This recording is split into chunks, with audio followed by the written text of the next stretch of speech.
As pracinhas.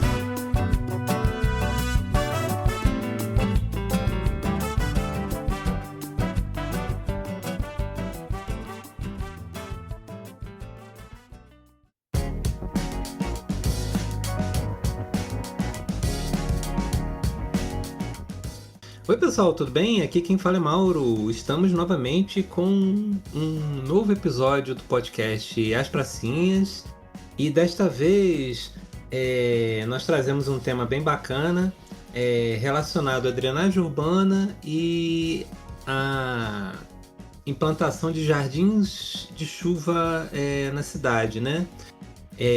Dessa vez a gente trouxe uma profissional muito importante, a Úrsula,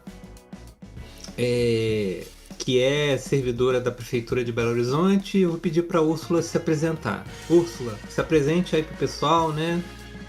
Boa noite, Mauro. Boa noite a todo mundo. Eu sou Úrsula, eu sou engenheira, né? Eu trabalho aqui na Prefeitura de Belo Horizonte desde 2009. Eu sou do interior, eu vim para BH para estudar engenharia nos anos 2000.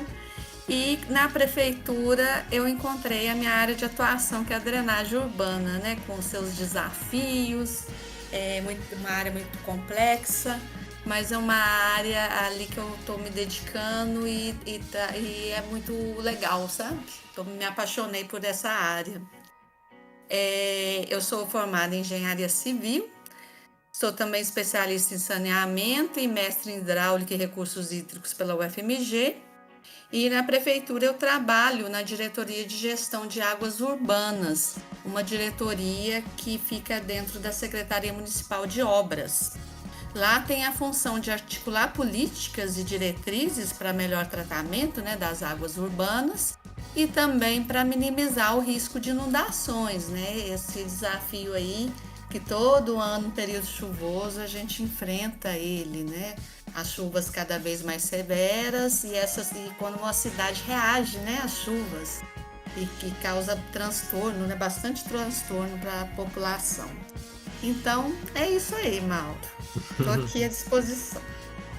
Úrsula, quando você me fala da drenagem, né, sempre quando eu penso nos espaços públicos, né, de uma certa forma, é o espaço onde as consequências, né, da questão das chuvas, né, e desse momento, né, do ano em que a gente tem uma ocorrência maior das águas, eu vejo que é importante, né, tanto esse trabalho que a prefeitura faz, né, e que as prefeituras no Brasil em geral fazem com relação à questão da drenagem urbana, justamente para tornar, né, esses espaços mais seguros, né, e você ter o direcionamento dessas águas de uma maneira adequada.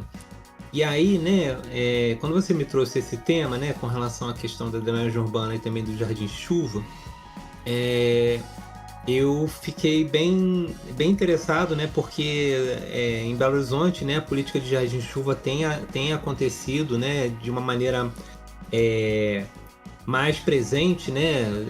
Diversas áreas da cidade estão recebendo jardins de chuva que compõem com os espaços públicos, e eu acho que é uma articulação muito boa, né, entre como a gente vai tratar esses espaços públicos e a gente também contribuir com a questão da drenagem. E aí, para começar, né, até para, vamos dizer assim, contextualizar as pessoas com relação a Belo Horizonte, né, e como a cidade, né, vem atuando há anos, né, não é só agora, né, vem atuando há anos na questão do desafio da drenagem urbana, né. Eu queria que você falasse um pouco do panorama, né, geral, dos desafios que a cidade enfrentou e vem enfrentando, um pouco do histórico, né. A gente tem o Drenurbis na cidade, que é um programa bem bacana, né. Então, queria que você falasse um pouco a respeito. Tá bom, vou falar um pouquinho, né? A questão da drenagem, né, das inundações e de como conviver com a chuva é um grande desafio.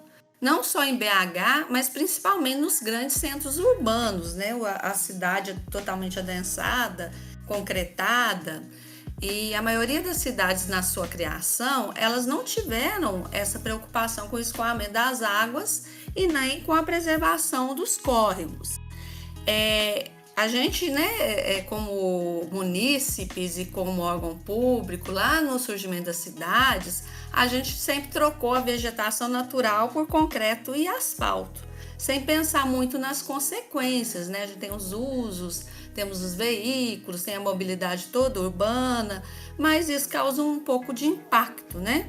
Nós não temos mais aquela cultura também de ter nossas casas, os quintais. Antes a gente tinha aquelas áreas de quintais, os jardins, a gente perdeu um pouco essa cultura. Então, todas as residências que a gente percebe, né, residências, prédios, empresas, indústrias, elas têm pouca área vegetada, o que diminuiu, né, a capacidade de infiltração da água de chuva. Então, quando a área é vegetada, uma parte da chuva que bate no solo, ela, pela própria vegetação, pelas raízes, né, ela vai infiltrando no solo e ela não escoa. Mas quando, né, a gente cobre, né, essa área com telhado, asfalto e concreto, ela não consegue mais infiltrar. Então, vai aumentando. Então, no período de chuva, aumenta esse fluxo. E a água começa a encontrar os seus caminhos pela cidade, começa a se acumular e trazer muitos transtornos que a gente vê. Né? As enxurradas, que às vezes carrega as pessoas, ela se acumula ali em pontos baixos, causando inundação. O córrego, né, ele tem esse fluxo natural de na chuva ele aumentar o seu volume e diminuir o seu volume.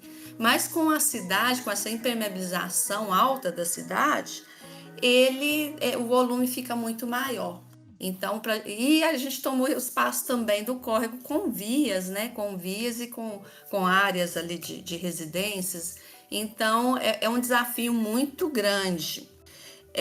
Lá nos anos 2000, a gente começou a pensar um novo cenário, né, para Belo Horizonte, tendo um plano diretor de drenagem. Aí veio o próprio programa Drenubis, que ele procurou revitalizar os córregos e trazer ele para o ambiente urbano, trazendo áreas de parque e áreas de convívio. Enfim, é um desafio muito grande. No cenário atual,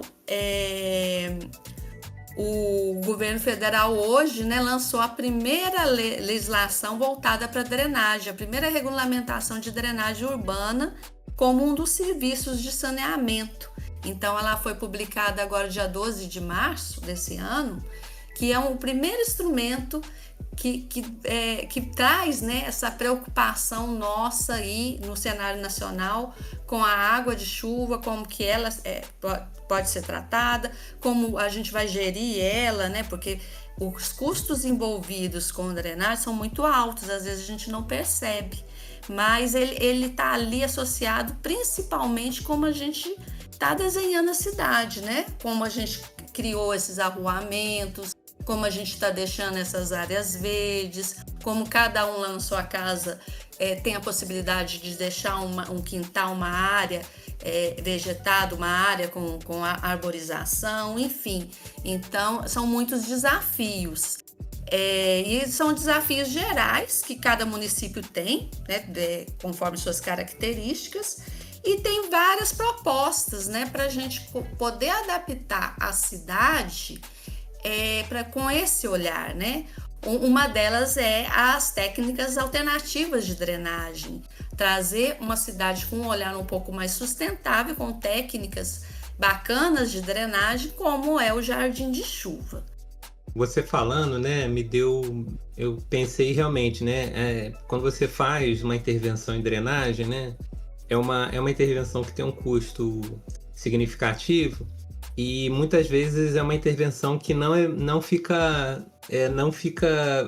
vista, né? Ela não é diferente de um hospital, diferente de uma escola, né? Diferente de uma intervenção que você apresenta, inaugura, né? Geralmente muitas das intervenções, né? Elas acabam ficando, não tem essa visibilidade pela população. E aí, né, quando eu tive contato com o Jardim Chuva, né, que é uma dessas técnicas alternativas, né, dentre outras, né, eu tive contato com ela através, né, de de um movimento, né, que teve até na minha secretaria também. Na minha secretaria, né, lá no planejamento urbano, tem o pessoal do licenciamento urbanístico. E o Isaac, né, é uma das pessoas que trabalha lá, e eu tive contato com o Jardim de Chuva através dele, né, porque é uma coisa que lá na secretaria é uma atividade que ele movimenta junto com a equipe dele. E eu até tive uma conversa com ele, né? E ele me falou dessa parceria que ele tem com você, né? Nessa promoção dos Jardins de Chuva. Então, eu gostaria de saber como é que surgiu a iniciativa, né? Como é que você, o Isaac e outras pessoas da prefeitura, né? Também contribuíram no sentido da gente ter tantos jardins de chuva na cidade. Eu acho que tem mais de 60, né? Você me corrija se eu estiver errado também. Esse é um número que eu cheguei a ouvir, né? Mas que é uma coisa bem bacana, né? Que você consegue ter um dispositivo alternativo de drenagem que se relaciona com os espaços públicos, né? Então, me fala como é que surgiu isso. Tá bom, tá bom. Eu vou contar um pouco da historinha, né? Até da parte da engenharia, né? Antes a gente tinha a premissa só de conduzir a água. Conduzir e tirar ela daquele local que era gerado. Então, a gente pegava a água, lançava nas bocas de lobo, condicionava ela em tubulação e lançava, né, nos canais, em galerias e curso d'água. É uma técnica de engenharia que também é preciso, né, fazer em muitos pontos. Só que a premissa era sempre de tirar a água ali de onde você está. E isso começou a dar alguns problemas, né? Que você pega a água de um local e passa para outro, sem analisar o impacto daquilo. Às vezes você está tirando o impacto de um local e transferindo para outro. Então, já nos anos 70, a engenharia já começou a estudar técnicas diferenciadas para lidar com a água. Tirando essa visão de só conduzir a água, mas tendo uma visão que a gente precisaria reduzir, né, um pouco a água, ou armazenando ela temporariamente para depois soltar a água, ou no processo de infiltração. Então, o que acontece? Em Belo Horizonte, lá nos anos 2000, a gente já começou com essas premissas de ter essas técnicas que seguram mais a água e não só transferem. Principalmente as bacias de detenção que fazem essa função. Foram implantadas algumas até dentro de parques que têm multifuncionalidades, que elas pegam a água, seguram, mas ela tem também alguns usos paisagismo, tem um espelho d'água, enfim. Mas depois começou a se estudar as técnicas que são mais sustentáveis de drenagem e tem vários nomes, né? Hoje a gente chama elas de soluções baseadas na natureza, ou a gente fala que vai adaptar a cidade para elas ficarem uma cidade esponja. Então tem vários nomes. E a gente começou lá nos anos 2000 já ter uma parceria com a FMG para a gente começar a estudar essas técnicas no município de Belo Horizonte, com base nas características das chuvas daqui no relevo, na hidrografia, enfim. Então, a gente começou, né, em 2006, a gente participou de um projeto junto com a Unesco. Lá nesse projeto, a gente implantou algumas trincheiras de infiltração, não foram jardins de chuva. Implantamos também, numa escola, o reservatório de captação de água de chuva.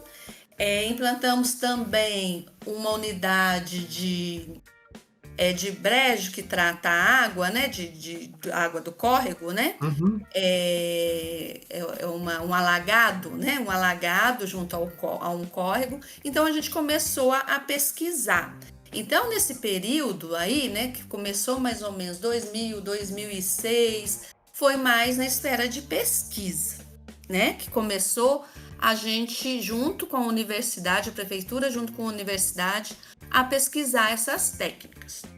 Nos anos 2010, já nos processos de licenciamento, já era cobrado que os empreendedores, né, eles teriam que também fazer um controle. Então, eles começaram a usar principalmente a caixa de detenção, aquela caixa de concreto que a água entra na caixa e reduz um pouco o volume e solta.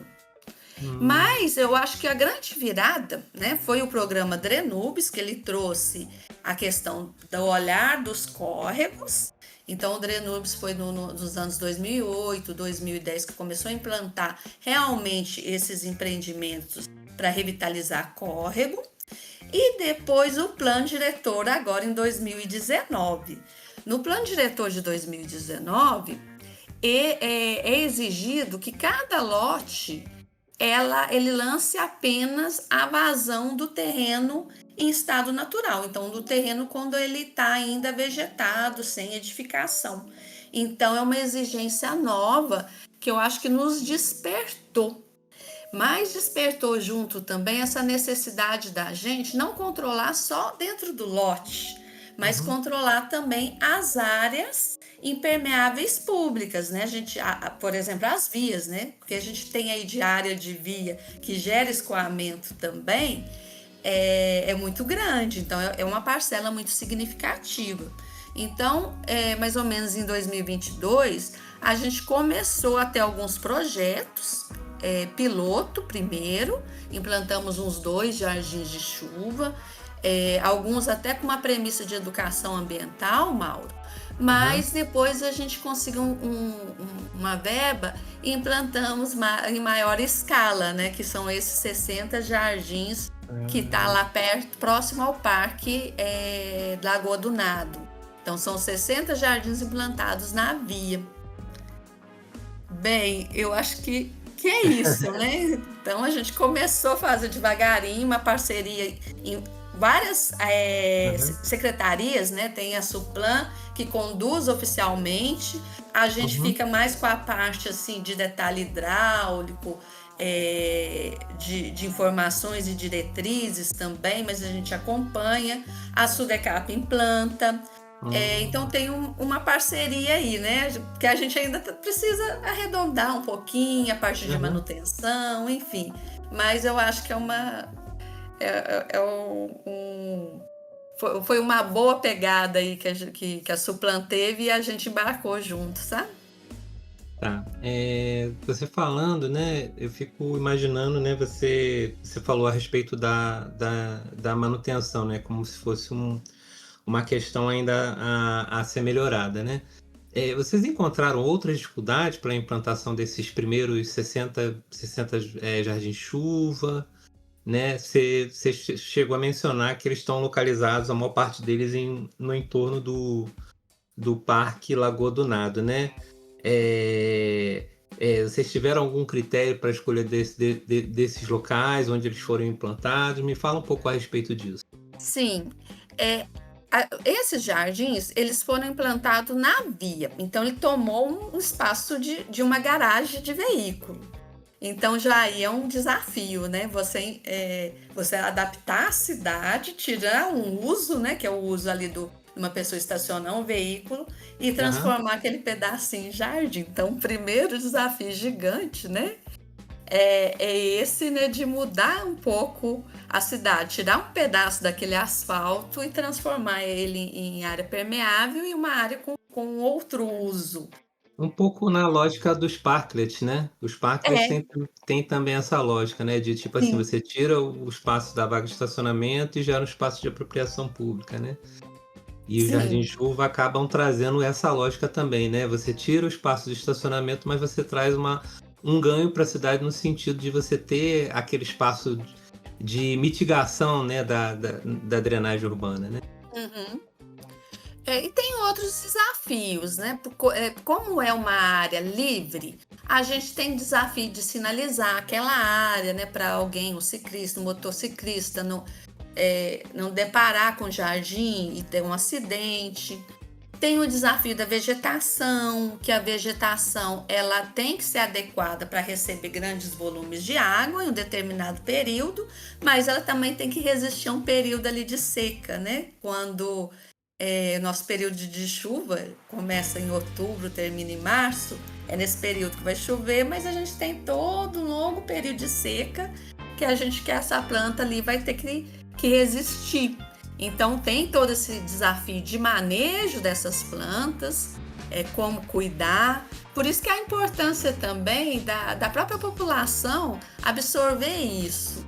E como são técnicas que agora a gente está espalhando pela cidade, ela é mais complexa, né? Uma praça localizada no local pontual, você vai lá dar manutenção naquela praça. Agora são vários pequenos jardins ao longo da cidade. Então, o desafio de gerir isso, né, de dar manutenção nisso, ele ainda tem que ser contornado, né? Porque a logística disso, né, de um jardineiro ir nos jardins, a gente ainda tem que desenhar um pouquinho melhor, sabe? E aceitação da população mesmo, né? Porque alguns gostam muito, outros nem tanto, sabe, Mauro? Outros acham lindo, né? Um jardim florido, mas longe, não na porta da sua casa. Enfim. Mas deixa eu te fazer uma outra pergunta. Você me falou a respeito dessa coisa, né? Dessa dificuldade pelo fato dos jardins estarem distribuídos pela cidade, né? Quando vocês, por exemplo, muitos deles são em vagas de estacionamento. Tem algum em praça ou parques, né?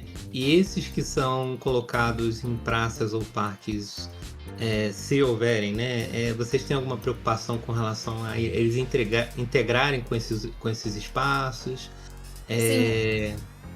Me fala um pouco a respeito. Sim, a gente tem pelo menos 2 jardins em praça. Um em praça e um em parque. Um é no parque, no próprio parque Lagoa do Nado. Tem um jardim lindo. Ele até tem níveis diferentes. Ele foi um jardim que foi construído para se mostrar a técnica, né? Ele pega a água de um pátio de movimento, né, do parque, mais impermeável, e ele faz o tratamento ali daquela água, o amortecimento, e depois joga na lagoa, na área da lagoa.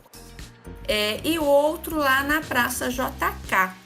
Também foi um jardim que pega um pedaço da própria praça, que é impermeável, e faz o tratamento. A gente também tem experiência de alguns poços de infiltração em praça, que pega uma área de via e lança dentro da praça e faz a infiltração dentro da praça. Porque essas áreas, né, de parque e praça são áreas livres que elas podem receber esse uso, e eu acho que esse uso é muito bem-vindo. E a população que está ali, né, convivendo, se ela tem a informação para que serve essa técnica, é muito gratificante, né? Porque passa a informação e as crianças, enfim, elas podem até adotar na sua própria casa, né? Então, essas técnicas, ela tem uma área de adoção, né? É muito expandida, né? Não só na área pública, mas também dentro do seu quintal, dentro do seu lote, você pode adotar um jardim de chuva. Lógico que tem algumas recomendações técnicas, né? Enfim. Sim, você falando, né, a respeito dessa coisa, dessas recomendações, uma dúvida que eu tive logo no início, quando eu tive contato com a questão do jardim de chuva, e em conversas também com o Isaac, né, é que existem alguns critérios para a implantação do jardim de chuva, né, que, por exemplo, o tipo de solo tem que ser um solo que seja receptivo, ele tem que estar numa posição que ele consiga impedir que a água chegue na parte mais baixa, né? E uma dúvida que eu acho que é uma dúvida geral das pessoas, né? É que qual é a vantagem dele para um jardim normal? Porque, por exemplo, quando você vê um jardim, né? Ele é uma área vegetada, ela já contribui, né, com a questão da drenagem, né? Mas o que o jardim de chuva tem de especial que faz ele conseguir ser esse dispositivo de drenagem melhor do que um jardim convencional? Uhum. O jardim de chuva, ao contrário do jardim, ele é uma escavação.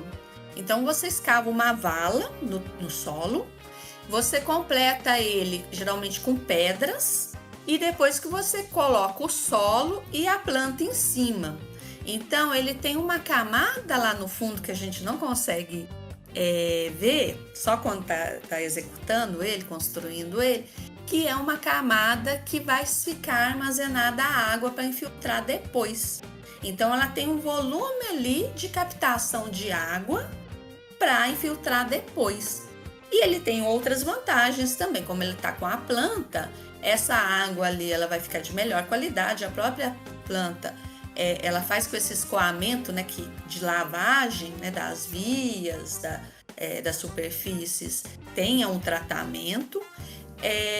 E o jardim, ele também pode atuar em cima ali com uma pequena área de detenção, quer dizer, a água, se a capacidade dele baixo for superada, ele ainda tem uma lâmina d'água em cima que ela vai ser amortecida, né? Então a própria planta vai gastar aquela água e a gente implanta um estrangulador na saída para aquela água também ir saindo devagar. Então ele vai entrar com uma velocidade, vai sair mais devagar. Vai entrar bastante água, vai sair menos água. Esse é o princípio, né? Então, além das vantagens todas de um jardim, do ponto de vista de ambiência, de trazer fauna, de trazer conforto térmico, ele tem essa vantagem de ser uma medida de tratamento da qualidade e diminuição da quantidade de água escoada nas vias. Eu cheguei a ver, né, um jardim de chuva sendo executado ali perto onde eu trabalho. Trabalho ali perto da Praça Afonso Arinos, no centro de Belo Horizonte, né? E eu vi como eles executaram, né? Realmente é isso como você tá descrevendo pra gente, né? Esse grande buraco, né? Que é gerado. Eles pegaram um jardim que era um jardim da praça, que era um jardim convencional, né? E fizeram esse grande buraco, né? E colocaram essas camadas todas. E aí ele tem uma lógica, né? Que a água entra, existe um cano que está ligado à sarjeta, que conduz a água até o jardim, e depois tem um outro cano que conduz a água de volta para a sarjeta, né? Uhum. Então tem essa entrada que pode ser mais rápida, que vai tirar parte da água que está circulando ali na sarjeta, né? Que iria para o sistema de drenagem. Então é muito interessante, porque ele realmente é uma pequena contribuição, né? E aí vem a minha próxima pergunta, né? Que é justamente isso, né? Na verdade, ele é uma pequena contribuição, como outros dispositivos de drenagem, que tem que estar em toda a cidade, né? Porque ele faz essa água que ia para o sistema de drenagem, que possivelmente poderia gerar inundação, né? Ele retarda, né, essa água, né? E aí eu queria saber mais com relação à questão da ampliação desse jardim de chuva, né? Vocês têm algum planejamento? Existe alguma meta, né? Eu vejo o Isaac sempre muito engajado, né? E sempre muito preocupado, né? De fazer com que a gente tenha talvez alguma estratégia também de manutenção disso daí e sempre estratégias também desses espaços poderem ter não só o jardim, mas às vezes terem um banco, né? Ser um lugar de apropriação também da população. Vi alguns jardins de chuva com banco, né? Me fala um pouco a respeito desse planejamento, né? De como vocês estão pensando isso, né? Porque é uma coisa importante, né? Para ampliação desses jardins. A gente está aproveitando oportunidades, né? Investimentos que já existem, programas, né? Editais. Mas uma coisa importante é que hoje, por exemplo, a gente já colocou essas técnicas, né? Não só o jardim de chuva, a gente já criou procedimentos para elas. Então, em 2022, a gente publicou a instrução técnica para a elaboração de estudos e projetos de drenagem. Essas técnicas estão lá. E nessa instrução é orientado que todos os empreendimentos de tratamento de fundo de vale, de contenção de inundações, de revitalização urbana, eles devem contar também com o estudo da viabilidade de implantação dessas técnicas, né? Entre elas o jardim de chuva. Então, esses empreendimentos novos da prefeitura, eles já vêm, né, sob a bacia hidrográfica, ele já vem com esse estudo da implementação dessas técnicas. A Suplan está contribuindo muito com isso, indicando locais apropriados, né, conforme a declividade das ruas, as localizações, por exemplo, de locais que podiam ser implementados, né, técnicas um pouquinho maiores, como praças, campos de futebol, para a gente fazer um uso misto. Então, nos empreendimentos novos da prefeitura, já está vindo com esse olhar, né, de estudar a viabilidade, de ter mais técnicas no dia a dia, né? É lógico que são passinhos, né? Transformar a cidade não é de um dia para o outro, né? E a gente tem que controlar o uso, né? A cidade tem uma rotina, uma dinâmica que a gente também não pode vir ali derrubando ela. São adaptações ali aos pouquinhos e gradativas. E à medida que a gente vai expandindo, maior vai ser a eficiência, né? Quer dizer, um passarinho só não faz verão, mas a gente está tentando trazer ali mais jardins, mais técnicas sustentáveis, que à medida que a cidade for tendo bastante técnicas, não só nas áreas públicas, mas dentro dos lotes, o controle vai ser muito mais eficiente. Então, a política de gestão ela já está incorporando essas técnicas e já é até exigência nacional que a gente incorpore, né, Mauro? Já vem também com uma pegada legal aí, uma obrigatoriedade, né, da gente já trazer isso para o nosso cenário do dia a dia, né, das nossas ações aí da PBH. Essa mobilização que você está falando, né, por exemplo, lá dentro da secretaria, até motivado muito por esse trabalho que o Isaac vem fazendo, né, os projetos que a gente desenvolve, né, de espaços públicos sempre estão contando com essa avaliação da diretoria do Isaac, né? Então, todo projeto que a gente faz de praça, de rua, né, dentro lá da Suplan, né, a gente está buscando incorporar isso e é bom saber que a prefeitura já está adotando isso como política, né, porque a gente tem mais oportunidades para poder fazer com que realmente essa rede, né, de pontos de mitigação, né, ela venha tanto nos imóveis particulares quanto no espaço público, né, ela venha a contribuir de modo que a gente precise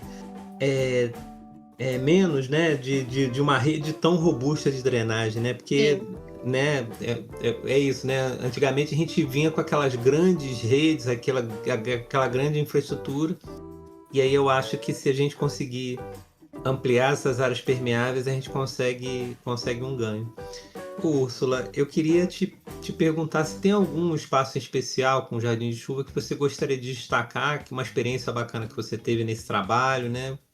Me fala Eu aí. acho que esse jardim do Parque Lagoa do Nado, ele é muito bacana, porque ele foi feito, né, com esse olhar de educação ambiental, tem placas, e é um jardim dentro do parque, então eu acho que se alguém quiser conhecer, eu acho que lá está aberto, tem placas explicativas, eu acho que é um lugar bacana de ser visitado, sabe? Outra coisa que eu também convido o pessoal é para os parques do programa Drenubes, né? Tem o Parque 1º de Maio, o Nossa Senhora da Piedade, são parques bacanas, que teve assim, várias funções, teve a revitalização do córrego, a melhoria da qualidade da água, mas também teve uma melhoria urbanística mesmo, né? Diminuiu a vulnerabilidade da população que estava no entorno. Eu acho que são parques bacana também de serem visitados. Úrsula, eu Queria te agradecer, né, por essa conversa. Gostaria que você fizesse algumas considerações finais, né, com relação a esse nosso tema. Falar o que você quiser, né? Né? Tá. E também gostaria de agradecer minha amiga Maurilúcio, que fez a indicação da Úrsula, né? É um negócio. Essa conversa que a gente teve aqui, não, ela era uma coisa muito, muito preciosa, né? Então, Úrsula, fale, né? Dê suas considerações finais, fale o que você quiser falar. Agradeço a gracinha da Mauriluz, que ela é uma fofa. É, eu- Como consideração final, Mauro, eu acho que a gente tem que trazer que essas ações não é só da prefeitura, né? Que a questão da drenagem urbana, ela começa ali no seu quintal, na sua rua. Então a gente também tem que se apropriar como munícipe, né? Cada pessoa, porque a gente gera impacto. Quando a gente tampa, quando a gente asfalta, quando a gente põe um piso no nosso quintal, a gente está gerando um escoamento a mais.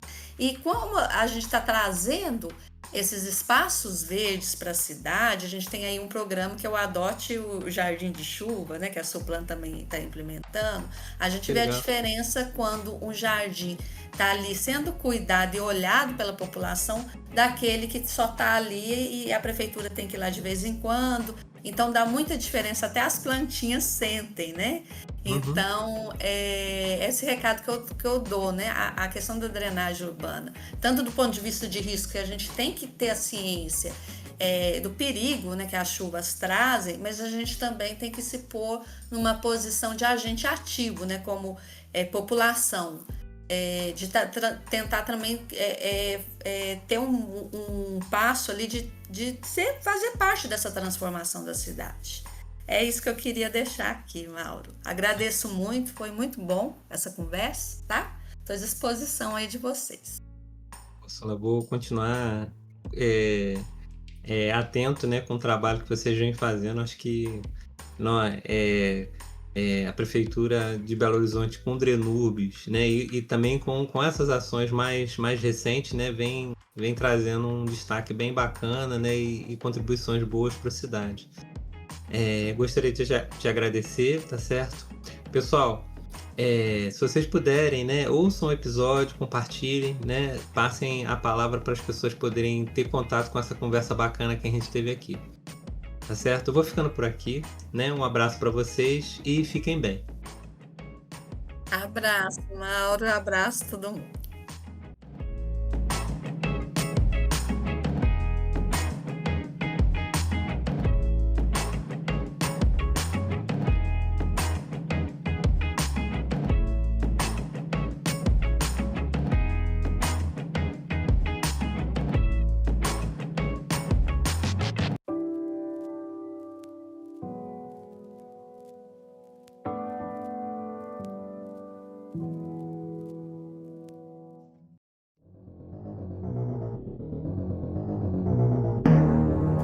Editado por Mauro César e revisão de áudio por Marcos Oliveira.